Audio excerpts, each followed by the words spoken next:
ಆತ್ಮೀಯ ಯಶವಂತಪುರ ಕ್ಷೇತ್ರದ ಯುವ ಜನಾಂಗದವರಿಗೆ, ಯುವ ಮುಖಂಡರುಗಳಿಗೆ, ಯುವ ವಿದ್ಯಾರ್ಥಿನಿಯರುಗಳಿಗೆ ಒಂದು ಕ್ರಿಕೆಟ್ ಸ್ಪೋರ್ಟ್ಸ್ ಆಡಿಸ್ಬೇಕು ಅಂತಕ್ಕಂಥದ್ದನ್ನು ಯಶವಂತಪುರ ಕ್ಷೇತ್ರದವರಿಗೆ ತೀರ್ಮಾನ ಮಾಡಿದ್ದೇವೆ.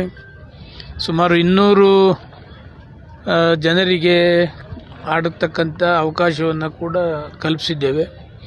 ಮೊದಲನೇ ಪ್ರೈಸು 3 ಲಕ್ಷ ರೂಪಾಯಿ, ಎರಡನೇ ಪ್ರೈಸು 2.5, ಮೂರನೇ ಪ್ರೈಸ್ 2, ನಾಲ್ಕನೇ ಪ್ರೈಸ್ 1.5, ಐದನೇ ಪ್ರೈಸು 1 ಲಕ್ಷ. ಹೀಗೆ ಅವರಿಗೆ ಅಮೌಂಟನ್ನು ಕೊಡ್ತಕ್ಕಂಥದ್ದು ಮತ್ತು ಟ್ರೋಫಿನೂ ಕೂಡ ಕೊಡ್ತಕ್ಕಂಥದ್ದು. ಜೊತೆಗೆ ಯಾರು ಪಾರ್ಟಿಸಿಪೇಟ್ ಮಾಡ್ತಾರೆ ಪ್ರತಿ ಬ್ಯಾಚ್ಗೂ ಕೂಡ ಅವ್ರಿಗೆ 12,000 ರೂಪಾಯಿ ಸಮಾಧಾನಕರ ಬಹುಮಾನವನ್ನು ಕೂಡ ಕೊಡಬೇಕು ಅಂತಕ್ಕಂಥದ್ದು ಕೂಡ ತೀರ್ಮಾನ ಆಗಿದೆ. ಆಮೇಲೆ ಅವ್ರಿಗೆ 7 ದಿವಸ ಏನು ಕಾರ್ಯಕ್ರಮ ಇದೆ, 7 ದಿವಸನೂ ಬೆಳಗ್ಗೆ ತಿಂಡಿ, ಮಧ್ಯಾಹ್ನ ಊಟ, ಸಾಯಂಕಾಲ ತಿಂಡಿ, ರಾತ್ರಿ ಊಟನೂ ಕೂಡ ಏರ್ಪಾಡು ಮಾಡಿದ್ದೇವೆ. ಯಾರು ಕ್ರಿಕೆಟ್ ಆಡ್ತಾರೆ ಅವ್ರಿಗೆ ಎನರ್ಜಿ ಡ್ರಿಂಕ್ಸ್ ಇರ್ಬೋದು, ಕುಡಿಯೋ ನೀರು ವ್ಯವಸ್ಥೆ, ಮಜ್ಜಿಗೆ ವ್ಯವಸ್ಥೆ, ಇನ್ನಿತರ ಏನೇನು ಅವ್ರಿಗೆ ನೆಸೆಸಿಟಿ ಇದೆ ಅದೆಲ್ಲವನ್ನು ಕೂಡ ಏರ್ಪಾಡು ಕೂಡ ಮಾಡಿದ್ದೇವೆ.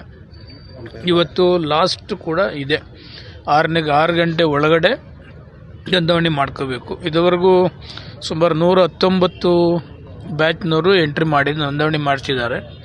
ಸಾಯಂಕಾಲ 6 ಗಂಟೆಗಿದೆ. 6 ಗಂಟೆ